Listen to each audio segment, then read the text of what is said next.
بزرگمهر وزیر دانای انوشیروان هر روز صبح زود خدمت انوشیروان میرفت و پس از ادای احترام رو در روی انوشیروان میگفت سحرخیز باش تا کامروا گردی. شبی انوشیروان به سرداران نظامیاش دستور داد تا نیمه شب بیدار شوند و سر راه بزرگمهر منتظر بمانند. چون پیش از صبح خواست به درگاه پادشاه بیاد لباسهایش از تنش در بیاورند و از هر طرف به او حمله کنند تا راه فراری برای او باقی نماند. صبح روز فردا وقایع طبق خواسته انوشیروان اتفاق افتاد.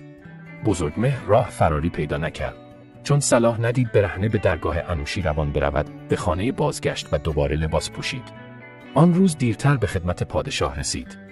پادشاه خندید و گفت مگر هر روز نمیگفتی سحرخیز باش تا کامروا باشی؟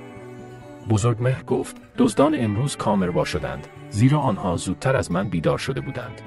اگر من زودتر از آنها بیدار می شدم و به درگاه پادشاه می آمدم، من کامرواتر بودم.